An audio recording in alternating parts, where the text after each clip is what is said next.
Jeshi la majini la Israel limezuia msafara wa meli uliokuwa umebeba misaada kuelekea Gaza na kuwakamata wanaharakati waliokuwa ndani ya msafara huo, akiwemo wanaharakati wa mazingira kutoka Sweden, Greta Thunberg.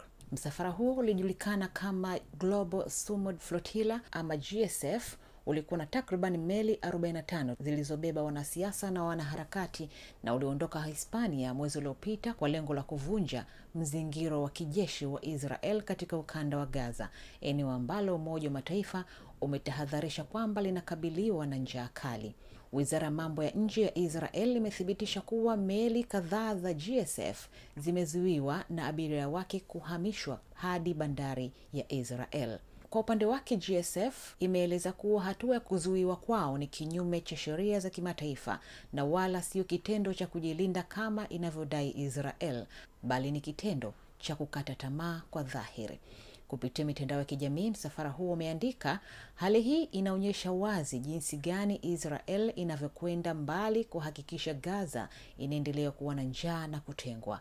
Kundi la Hamas ambalo shambulio lake la Oktoba 7, 2023 dhidi ya Israel lilichochea vita vya Gaza limelaani hatua ya kuzuiwa kwa msaada huo katika maji ya kimataifa na kuitaja hatua hiyo kama uhalifu wa uharamia na ugaidi wa majini. Wakati hayo yakiendelea, maandamano makubwa yamezuka nchini Italia kufuatia hatua ya Israel kuzuia msafara wa meli uliokuwa umebeba misaada kuelekea ukanda wa Gaza. Mjini Rome, maelfu ya waandamanaji waliokusanyika jana jioni nje ya kituo kikuu cha reli mjini humo. Mamlaka zililazimika kufunga kwa muda mlango wa kituo hicho pamoja na kufunga kituo cha karibu cha treni ya chini kwa chini kama tahadhari. Kwa mujibu wa gazeti la Repubblica, kundi la waandamanaji lilielekea katika ofisi ya Waziri Mkuu Giorgia Meloni na kuishutumu serikali yake ya mrengo wa kulia kwa kushindwa kuonyesha mashikamano na wanaharakati waliokuwa ndani ya msafara huo wa meli.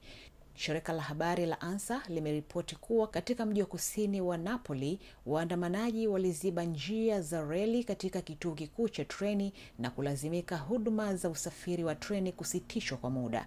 Maandamano mengine pia yameripotiwa katika miji ya kaskazini ya Milan na Turin na kuonyesha kuenea kwa hasira ya umma dhidi ya Israel.